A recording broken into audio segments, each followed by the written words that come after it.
Uruguay tiene una oportunidad de crecimiento a partir de la planta de cannabis.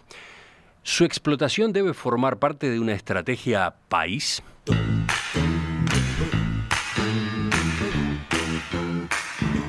Ese debate es el que plantea Eduardo Blasina, ingeniero agrónomo y periodista, que advierte que tenemos por poco tiempo más un monopolio mundial para trabajar con cannabis seriamente y explorar su potencial como generador de medicinas, productos industriales y textiles. Blasina ha jugado fuerte, desde antes incluso de la ley que introdujo la regulación en esta materia. Por ejemplo, es socio de una de las empresas seleccionadas por el Instituto de Regulación y Control del Cannabis para cultivar la marihuana que próximamente será vendida en las farmacias para uso recreativo. Pero además este mes inauguró el Museo del Cannabis de Montevideo, el primero que existe en Sudamérica. ¿Cuál es exactamente la oportunidad que tiene Uruguay a partir de las propiedades de esta planta? De eso es que vamos a conversar en los próximos minutos con el ingeniero Blasina. Eduardo, buen día, bienvenido, gracias por acompañarnos. ¿Qué tal, Emiliano? Muchísimas gracias por la invitación, un placer estar aquí. Para empezar, ¿de dónde surge su relación con el cannabis,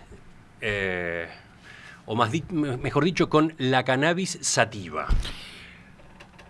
Yo tuve la suerte de crecer en un hogar en el que se podía cultivar, en una casa en el barrio La Blanqueada donde había un fondo y donde cada uno de los que vivíamos podíamos tener un trozo de canteros y plantar lo que se nos antojara. Eso me resultó sumamente disfrutable de mi niñez. Y donde además mis hermanos criaban aves y se escuchaba mucha música. Y de ese conjunto surgió mi primer contacto con el cannabis, porque mis hermanos le daban a sus pájaros una mezcla de semillas, que todavía recuerdo muy bien porque tenía alpiste, que es lo que se sigue dando, pero tenía amapola, girasol y cáñamo. Yo me acuerdo que miraba eso que le daban y como además por suerte mis hermanos eran mayores, entonces yo les iba preguntando, iba obteniendo respuestas. Era cáñamo, y un día esa mezcla quedó bastante empobrecida y digo, bueno, ¿y qué pasa que no le das más cáñamo? No se puede dar más. Esa fue la primera vez que supe de la existencia. Luego miraba ahora la remera del operador que dice Let It Be. En mi casa se escuchaban los Beatles. Y bueno, por ahí supe que los Beatles usaban esa misma planta que comían los canarios de mis hermanos. De modo que mi contacto con la planta fue muy temprano y por razones totalmente disímiles. Y creo que eso es en parte lo que tiene de asombroso esta planta y lo que me parece muy curioso. Pero llama la atención que un ingeniero agrónomo se interese tanto por las propiedades de una planta, que además hasta ahora no aparece vinculada con los asuntos agropecuarios del Uruguay, ¿no? Bueno, pero la tarea de un agrónomo no es agregarle todo el valor posible a las plantas. O sea, a mí en realidad me parece algo un poco obvio. Es una planta. Es la planta que más ha influenciado el arte de todas las plantas que existen. Y ha generado un debate fenomenal. El amor y el odio que genera esta planta es increíble, ¿no? Hay gente que la odia, hay gente que la venera. Y por otro lado, para alguien que se crió escuchando a los Beatles en dictadura, si a mí me decían que Uruguay iba a ser el primer país del mundo en que iba a ser legal, hubiera dicho que era algo totalmente de ciencia ficción, ¿no? Es algo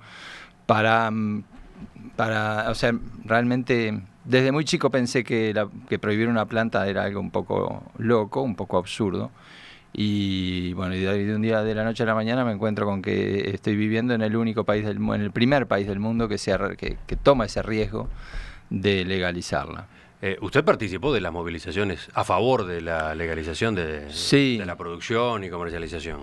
Sí. O sea, sí. que usted puso su granito de arena por ese lado. Yo puse mi granito de arena, lo entendía como parte de la democratización del país, y realmente creo que las sociedades funcionan mejor sin este tipo de prohibiciones. De la misma manera que en los países musulmanes está prohibido el alcohol, y me parece un error prohibir la siembra de una planta. Podemos discutir después si otros aspectos deben ser legales, pero que un ciudadano, por tener 3 plantas en la intimidad de su hogar, vaya preso, me parece que es un disparate. Y me parece que es un poco orwelliano, ¿no? Es como 1984, el Estado mirando en los jardines y llevando preso a alguien porque tiene 3, 4 plantas de la especie que sean, no importa la especie. Bueno, el problema es que en Uruguay, hasta esta ley, estaba prohibida la producción y comercialización de todas las drogas, ¿no? No el consumo. Por eso me parece que eso puede ser polemizable. Cuando yo iba a las movilizaciones, el objetivo con el que iba era que alguien pudiera tener sus plantas en la intimidad de su hogar y no fuera molestado por un Estado todopoderoso. Después, si comercializar o producir en gran escala está bien o mal, lo podemos discutir, pero el autocultivo me parece que es algo que no se puede penalizar. Me parece que es muy incorrecto, que es una intromisión del Estado en la intimidad de los hogares que no se debe admitir. Lo mismo rige para la amapola. O sea, ¿por qué nuestras abuelas podían tener sus plantas de amapola y no se pueden tener ahora en un hogar cuatro amapolas, que es una flor bellísima, porque capaz que alguien se pone a hacer un laboratorio para hacer heroína? Me parece un argumento que, de nuevo, no es que debe reinar la democracia botánica sin proscripciones, digamos. La idea de esta entrevista surgió a partir de una columna que usted publicó hace 2 sábados en el diario El Observador. Usted escribe todas las semanas allí. Esta nota en particular era una nota en la que advertía que Uruguay dispone por poco tiempo más de un monopolio mundial para trabajar con cannabis seriamente. Y agregaba, tiene una trayectoria de seriedad en general y trazabilidad en particular que no debería desperdiciar. ¿Podemos explicar cuál es esa oportunidad? ¿Por qué usted va por ese lado con el planteo? Yo creo que hay varias oportunidades en torno a esta planta. Por un lado, el cannabis tiene una peculiaridad, que es que produce un conjunto de compuestos químicos que se llaman cannabinoides, justamente. Que hasta ahora no se descubrieron en ninguna otra planta. Los cannabinoides son más o menos unos 100, una familia de compuestos químicos. Lo curioso de estos compuestos químicos es que nuestro sistema nervioso, tu sistema nervioso, el sistema nervioso de todos los vertebrados, también produce cannabinoides. El más conocido de los cannabinoides es el llamado delta 9 tetrahidrocannabinol, que es el que produce el efecto psicoactivo. El THC. El THC. Ese es uno de esos 100. Los otros 99 no tienen un efecto psicoactivo, y hay algunos, en particular uno que se llama CBD, cannabidiol, que está, diríamos, bastante demostrado que tiene efecto en afecciones importantes del sistema nervioso. Típicamente la epilepsia refractaria, que es una enfermedad en niños que es terrible, ¿no? Niños que tienen decenas y decenas de ataques de epilepsia todos los días, que tienen que vivir con cascos, que se les rompen los dientes, cuyos padres viven una situación desesperante de alerta permanente. Esto, a partir de que se ha ido legalizando el uso médico y la investigación médica, está, diríamos, razonablemente comprobado. Siempre en ciencia decir que algo está comprobado es un tema espinoso. Lo que sí es para mi gusto, inevitable, es que Uruguay debería ser vanguardia en esta investigación y debería hacer su propia validación. Los cannabidioles, que como decía, los cannabinoides que son generados por el sistema nervioso de todos los vertebrados y del ser humano en particular, cumplen varias funciones en el sistema nervioso, y hay varias afecciones en las que están siendo estudiados a gran velocidad. En el mundo hay 2 países que ya tienen autorizada la exportación de productos medicinales en base a cannabis, que son Canadá y Holanda, e Israel se encamina a autorizar la exportación en breve. Los ciudadanos israelíes ya tienen acceso a un montón de medicinas hechas a partir de cannabinoides. Uruguay, siendo un país legal, no ha avanzado en la materia. A mí me parece que hay una razón humanitaria primero, de decir, bueno, pongámonos en el lugar de la gente que tiene esclerosis múltiple, Parkinson,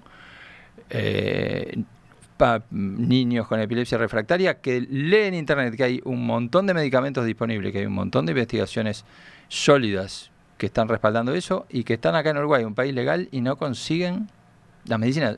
Cuando usted dice que está en Uruguay, en un país legal, Uruguay es un país legal por la ley, la 19.172 de diciembre de 2013, está cumpliendo 3 años. 3 años. Que es la que regula la producción, importación y comercialización de cannabis con control del Estado para distintos fines. Claro. Del que más se ha hablado es el fin recreativo, pero también habilita que se la produzca y se la comercialice con fines medicinales y de investigación. Es a esta parte de la ley que usted alude. Absolutamente. O sea, creo que la ley tiene, como todos opinamos sobre leyes, podríamos decir que tiene virtudes y defectos, pero dentro de las virtudes que tiene es que separa claramente lo medicinal, lo industrial y lo llamado recreativo, que en general nunca parece un término muy bien aplicado, el de recreativo, pero digamos, diferencia bien lo que es psicoactivo, por un lado, lo que es medicinal por otro y lo que es de uso industrial por otro. Y en el uso industrial también hay un montón de cosas que se están haciendo en el mundo y que Uruguay viene un poco lento. Entonces a mí me parece que es bueno acicatear esto. Vayamos por partes. En lo medicinal en particular, ¿en qué punto está el desarrollo de esta oportunidad? Porque la ley habilita, como quedó dicho recién, la producción a los efectos del uso medicinal y de la investigación. También hay un decreto regulador, ¿no? Decreto regulador del cannabis medicinal de febrero de 2015, hace 1 año y medio largo. Entonces, ¿qué ha ocurrido en esta materia? Yo no conozco al detalle todo lo que haya ocurrido, pero sí sé que hay un firme interés de investigadores uruguayos muy serios en investigar. Sí sé que, por ejemplo, en la Facultad de Ciencias se está trabajando en decodificar el genoma del cannabis que se planta acá en Uruguay, que me parece fascinante que estén pasando esas cosas. Y sí sé que en el exterior hay un interés enorme en avanzar, en decir, bueno, queremos ir a Uruguay, queremos hacer asociaciones con la Academia Uruguaya, testear, desarrollar y generar productos. Ahora, después lo que sucede, por ejemplo, es que cuando quieren abrir una cuenta bancaria, dicen, no, si es cannabis, no abrimos, no puede abrir una cuenta bancaria. Entonces, empiezan a suceder cosas de ese tipo que bueno, podemos, pero en la práctica, decirle a un inversor que venga, pero que no va a poder abrir una cuenta bancaria, es como decirle, bueno, entonces me voy para otro lado. O sea, si en Israel me van a recibir con los brazos abiertos y en Uruguay no me van a dejar abrir una cuenta bancaria, lo mismo para cannabis industrial, que no tiene ningún componente psicoactivo, bueno, pero si es cannabis no se puede abrir una cuenta bancaria, por ejemplo, ¿no? Entonces, a mí me parece que vamos a pasar a la historia. The Economist nos nombró país del año cuando legalizamos el cannabis, porque The Economist entendía que era una solución mucho mejor que la represiva. Y después nos vamos a terminar importando todo, o sea, si son telas las importaremos de China y si son medicamentos los importaremos de Canadá, de Holanda, de Israel.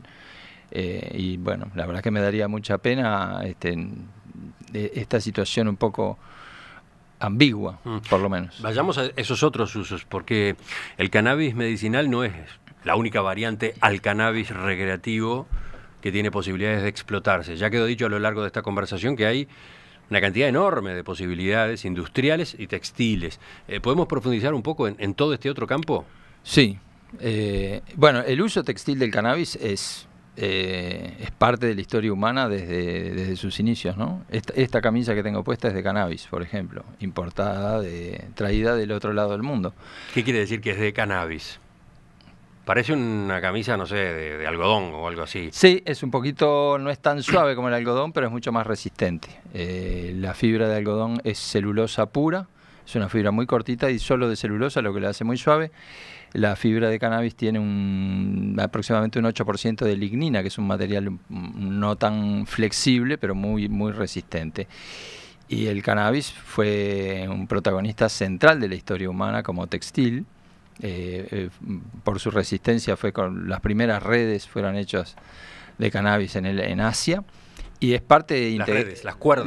Las cuerdas de cannabis son especialmente resistentes. Ajá. Y la historia de la navegación a vela es una historia donde el cannabis es protagonista central. ¿Hoy mismo?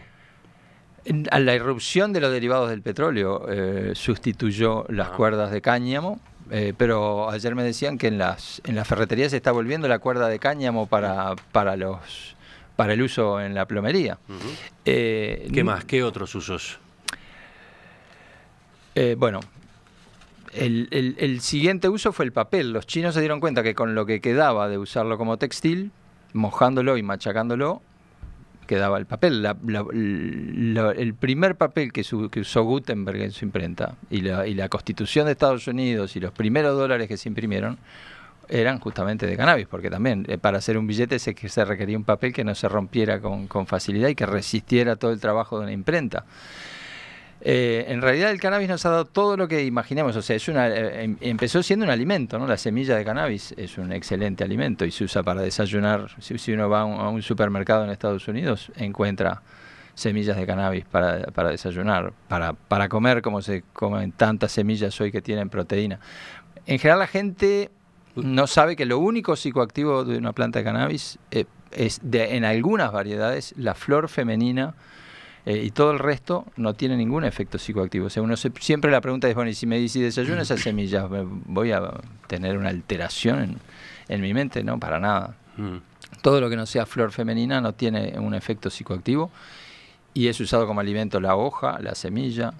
Pero en realidad, vos imagínate lo que quieras y se puede hacer con cannabis. Esta mesa se podría hacer con madera de cannabis, porque es usado en construcción también. ¿Cómo madera de cannabis? Madera de cannabis. ¿Qué tamaño tiene una planta de cannabis? ¿Cómo que se saca madera de la cannabis? Bueno, las plantas usadas en la parte textil son plantas bastante altas, unos 4 metros, digamos, y lo que se hace es enchapado, naturalmente, que no se hace un aserrado como el que sería el de un árbol, ¿no?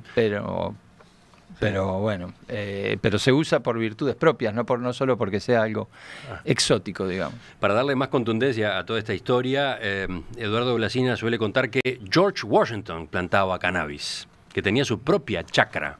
¿La visitaste? La visité, me invitó la gente del Departamento de Agricultura de Estados Unidos, tuve esa suerte de hacer una gira por Estados Unidos, me llevaron a la chacra y me explicaron, y lo decía el guía, digamos, ¿no? Que plantaba, y George Washington escribió de puño y letra que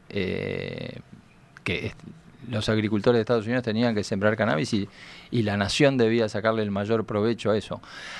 De hecho, en el comienzo de la Segunda Guerra Mundial hay una publicidad televisiva muy famosa que se llama Hemp for Victory, donde el gobierno de Estados Unidos exhorta a sus pobladores a plantar cannabis como una herramienta para ganar la Segunda Guerra Mundial. Apenas terminada la Segunda Guerra Mundial, creo yo, por razones mucho más de lobby de la industria petrolera y de otras industrias que por razones fundamentadas, viene toda la ofensiva que demoniza a la planta.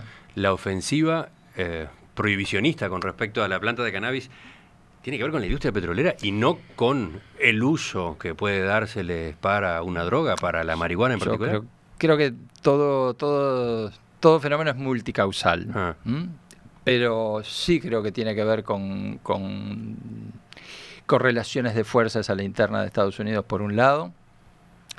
Tiene que ver con una actitud un poco parecida a la de Trump, en el sentido de que el cannabis llegó primero a América atraído por los negros que venían de África, y luego el uso recreativo vino por trabajadores de la India que fueron a Centroamérica. Por eso en Jamaica se hizo tan importante.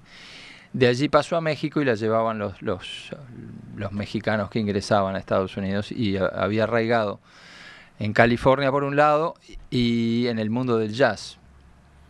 En el mundo del jazz se generalizó en los años 50, pero era una mezcla de... Yo creo que toda sustancia psicoactiva genera un lógico temor. Por algo en todo el mundo islámico el alcohol es prohibido, ¿no?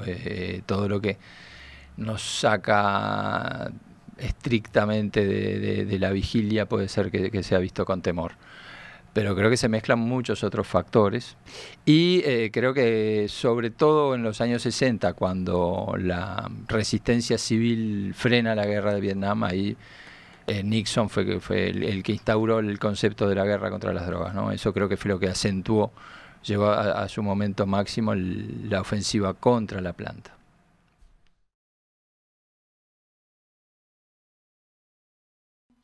Dice un oyente, Rubén, antes del teflón, los sanitarios usaban el cáñamo en las conexiones.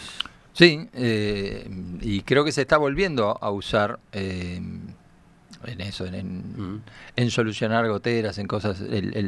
La cuerda de cáñamo ha tenido miles de usos, y las alpargatas, las bolsas de arpillera. O sea, en realidad hemos convivido con el cáñamo sin ningún problema hasta hace unos pocos años, y en realidad la humanidad ha convivido con el cáñamo sin problema durante miles de años, hasta que viniera este lapso prohibicionista. Shakespeare usaba cannabis para inspirarse, por ejemplo, ¿no? Y nadie se le ocurría que era algo demasiado complicado. ¿Cómo serían las plantaciones de cáñamo a estos otros efectos? A efectos de la producción, a efectos de los usos medicinales. Pero además, ¿de qué manera impactarían en el agro uruguayo? Vamos a conversar de estos temas en la segunda parte de la entrevista con el ingeniero agrónomo Eduardo Blasina. Papel, medicamentos, cerveza, instrumentos musicales, ropa, correas para perro, bombones, hasta ladrillos. La planta de cannabis tiene un enorme potencial como generador de medicinas, pero también de productos industriales y textiles. Y en Uruguay hay quienes creen que el país no debe desaprovechar la oportunidad, a partir de la ley de hace 3 años, de colocarse a la vanguardia a la hora de explotar estas posibilidades. Quien hace este tipo de planteos es, por ejemplo, Eduardo Blasina, ingeniero agrónomo, director de la consultora de agronegocios Blasina y Asociados, periodista también, ¿no? Conductor de Tiempo de Cambio en Radio Rural, de lunes a viernes a las 11 de la mañana, socio de Simbiosis, una de las empresas habilitadas para el cultivo de marihuana con destino recreativo, ¿no? Y por otro lado, director del Museo del Cannabis de Montevideo, del cual vamos a hablar enseguida. Yo me quedaba pensando, a raíz de todas estas explicaciones de los usos posibles que el cannabis tiene, me quedaba pensando cómo son las plantaciones para esos otros usos. Digo porque las que se han habilitado ahora para el uso recreativo son muy acotadas, muy controladas, muy vigiladas. ¿Cómo serían estas otras?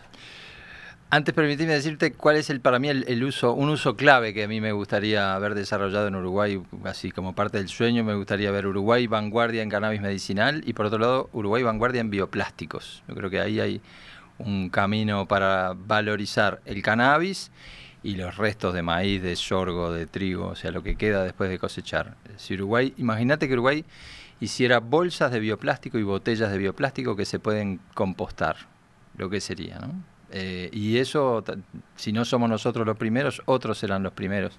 Pero hay mucha gente trabajando en cannabis para hacer bioplásticos, ¿no?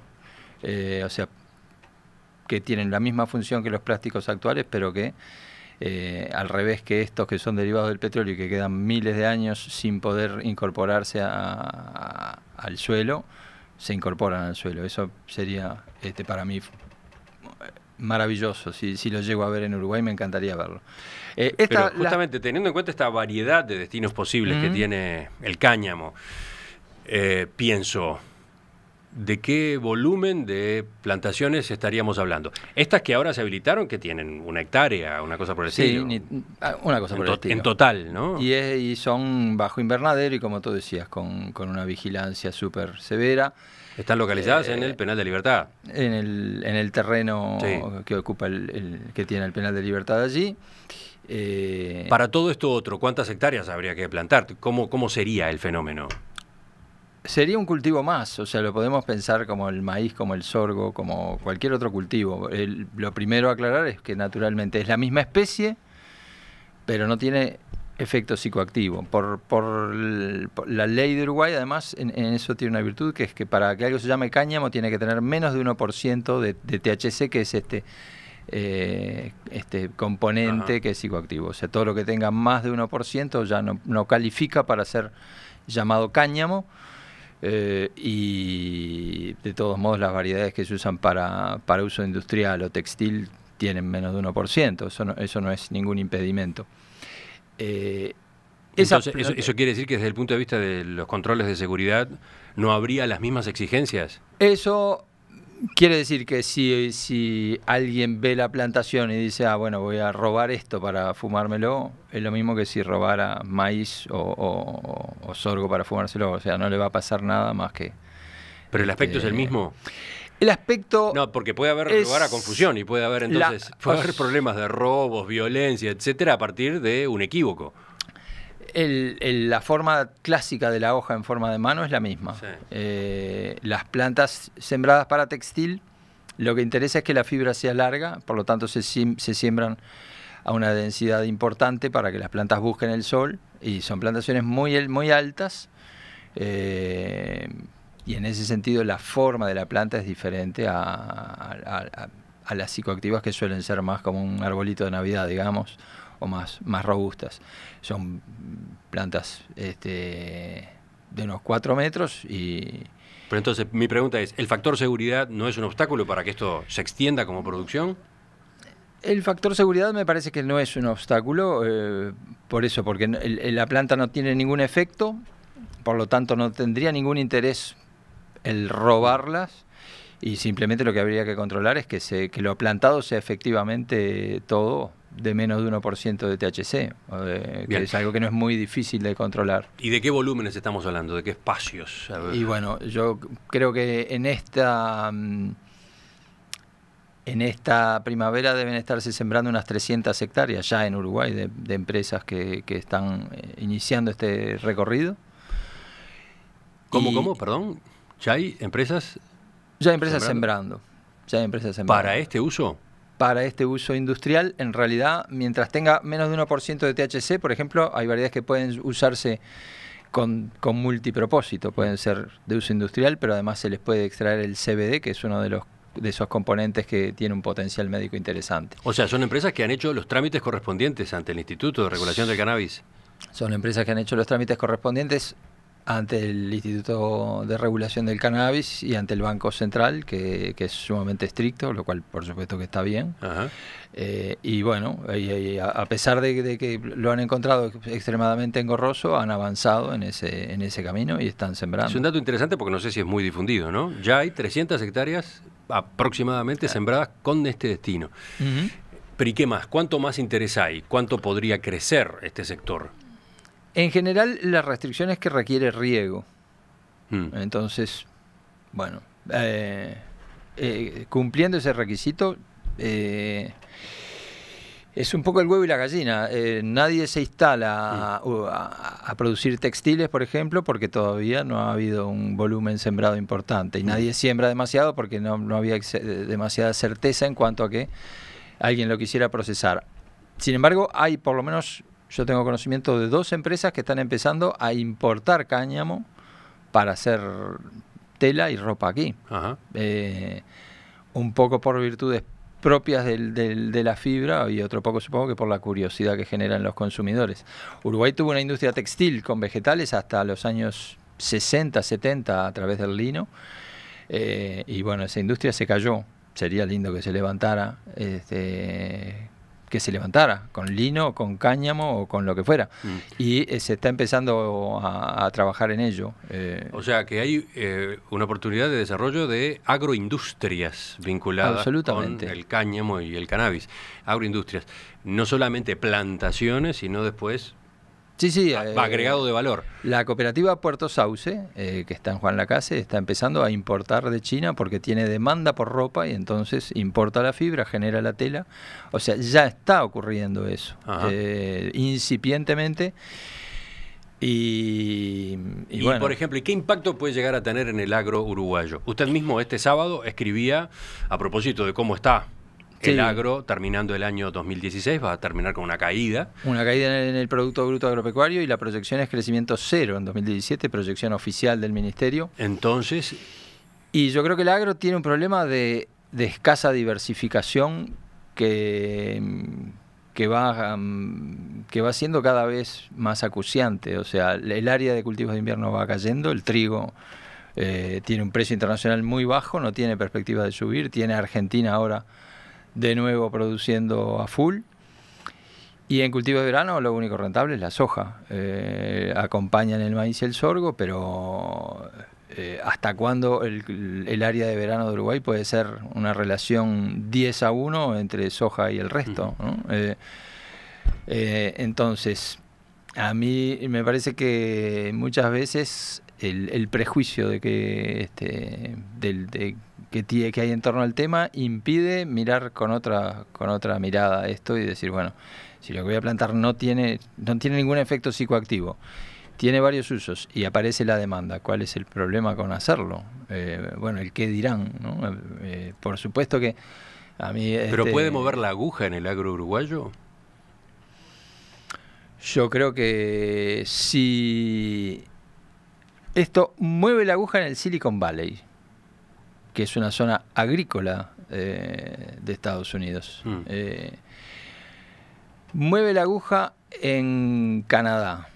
¿Y por qué no puede mover la aguja aquí? O sea, yo no me interesa ni decir que esto cura enfermedades, sí que Uruguay tiene que ser vanguardia en investigación, ni decir que esto va a ser la solución de los problemas del agro. Lo que sí digo es que si no agregamos valor, si no diferenciamos y si no investigamos, seguro que no va a suceder. El primero que plantó cannabis en el siglo XX en Uruguay fue Alberto Berger, que es el padre de la genética de plantas de Uruguay, ¿no? Y no había estigma en ese momento. Entonces, yo no digo esto es la solución de nada. Lo que digo es investiguémoslo, a ver hasta dónde llega. Hay gente de afuera interesada en apostar, hay montones. O sea, cuando ganamos la licitación, yo me fui a Estados Unidos en enero, a California y a Colorado, y el interés que hay es enorme. Y en realidad uno lo que tiene que decir es, bueno, me encanta tu interés, pero tómatelo con calma, porque en Uruguay, más allá de que tiene el mejor marco legal del mundo, luego en la práctica las cosas son más difíciles.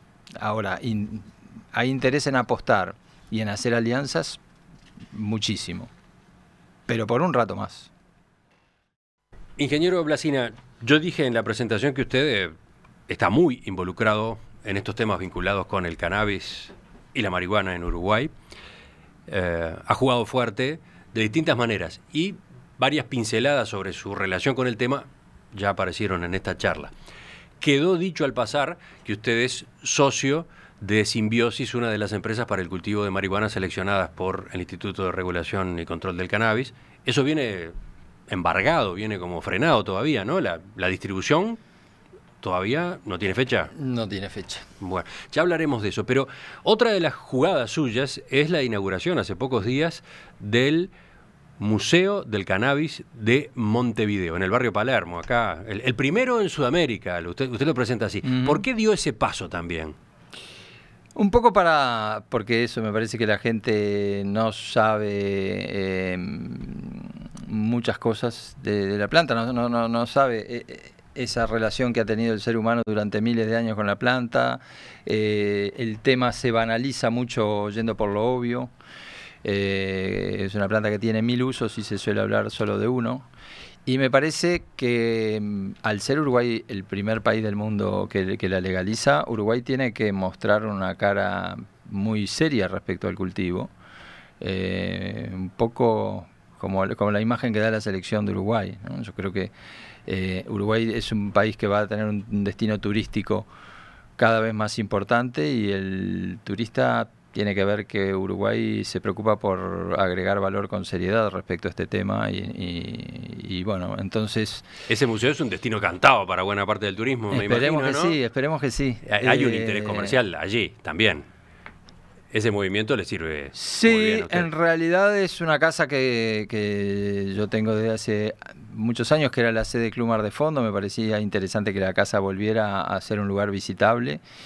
Y es una casa donde he ido armando un jardín por vocación, y quería seguir siendo el jardinero de ese jardín. En realidad la idea es mostrar frutos nativos, plantas de café, plantas de buruguyá, mostrar un montón de plantas allí. Además de hacer un museo, hacer un pequeño jardín botánico urbano. Me parece que hacer de Montevideo un lugar urbanamente más verde era algo que era interesante hacer.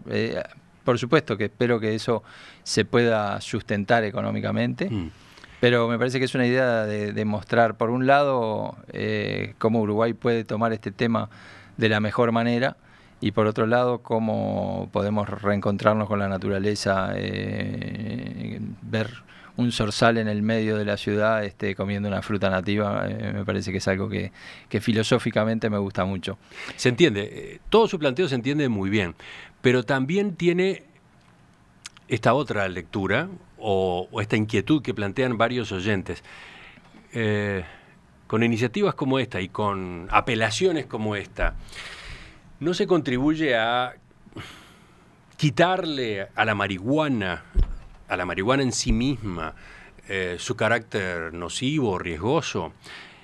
Dice, por ejemplo, un oyente, celular terminado en 238, sería bueno que también se mencionara los efectos negativos que origina fumar concretamente esa planta, que es lo más visible, ¿no? Que es lo que más curiosidad ha generado. Y otro oyente que tiene su propia experiencia como profesional de la medicina, ahora dónde está, dice en determinado momento, es un mail que mandó hace un rato y que es largo: como médica ginecóloga que asisto todos los días a mujeres que consumen drogas, presencio los efectos no solo en las madres, sino en sus hijos: partos prematuros, defectos congénitos, abandono del niño, y en ellas desnutrición, adicción que las lleva al robo, con ello a la cárcel. Un comentario: en diferentes obras sociales hemos hecho un breve estudio, se les solicitó a los adolescentes que realizaran un dibujo con el que se sintieran identificados. ¿Y saben qué sucedió? El 80% de los consultados dibujó la famosa plantita. De modo, dice, que adhiero fervientemente al comunicado lanzado por las sociedades de psiquiatría en su momento, lamentablemente ignorado por el gobierno y el poder legislativo. Sigo esperando campañas publicitarias de bien público donde se comprometa con las advertencias, etcétera, ¿no? ¿Qué dice usted de esta inquietud? Que es una inquietud válida, por supuesto. Deberíamos ser muy claros en que ningún menor de 18 años debe consumir marihuana. Deberíamos ser muy claros en cuanto a que la combustión del fumar hace mal siempre. Deberíamos ser muy claros en cuanto a que una mujer embarazada obviamente no debe consumir marihuana. Lo que digo es que todas esas inquietudes que son válidas, en primer lugar, se resuelven mejor desde la legalidad y la regulación que desde la prohibición. Lo mismo vale decir del alcohol. O sea, no lo deben consumir menores, no lo deben consumir embarazadas, no lo debe consumir alguien que está por manejar. Ahora, no por eso vamos a salir a cerrar a cal y canto a las bodegas, o a estigmatizar al que consume en todos los casos. El presidente de Estados Unidos, Obama, dice que bueno, que el tratamiento de alcohol y marihuana debe tender a converger y ser similar, y es muy posible. Por supuesto que no hay que minimizar que el consumo tiene riesgos. Simplemente hay que también calibrar cuál es el riesgo científicamente medido. Hay un riesgo. Bueno, ¿cuál es? riesgo, o sea, nunca vamos a ver una noticia que diga alguien murió por consumir marihuana por sobredosis, ¿no? Eso es un factor que a mí me parece que hay que tomar en cuenta. O sea, yo en mi carrera, cuando estaba en la facultad, había una cosa como que el que tomaba más alcohol era el más guapo o el más macho o no sé qué, y vi un montón de gente en coma que uno no sabía si estaba vivo o muerto. Eso no sucede. Por otro lado, el tabaco es muchísimo más adictivo por un montón de razones que están muy bien explicadas. Esto tiene un nivel de actividad de adicción que en general es menor al de otras sustancias, pero eso no quiere decir que no haya gente que realmente adopta un consumo compulsivo. Entonces, por supuesto que todas las adicciones son malas, por supuesto que el fumar genera consecuencias para los pulmones que no son buenas, y por supuesto que las campañas de prevención deberían ser más que bienvenidas. Eso me parece que es así. Ahora, el Estado debe tratar a sus ciudadanos como personas adultas a las que le debe dar información de calidad y no decretarles que tal cosa queda prohibida, y entonces lo que va a generar es un mercado negro que va a hacer que todos esos riesgos se multipliquen. En Perspectiva, da que hablar. Ingeniero Eduardo Blasina, le agradezco que nos haya acompañado esta mañana en Perspectiva para dejar todas estas puntas para la discusión abiertas, ¿eh? Ha sido un placer, y bueno, que la gente nos busque en el Facebook y nos deje comentarios. Nos viene bien el feedback. Estamos arrancando con el Museo del Cannabis de Montevideo, y bueno, la idea es justamente generar un debate adulto y difundir información de calidad. Así que estoy totalmente agradecido. Por supuesto que junto con la grabación en audio y video de esta entrevista, y junto con la transcripción, también los oyentes van a poder encontrar esos links a los sitios donde el ingeniero Blasina vuelca sus conocimientos y sus opiniones, sus advertencias, sus sugerencias. Ahora volvemos enseguida. Llegan algunas noticias actualizadas por Romina, y después inmediatamente abrimos la mesa de este lunes.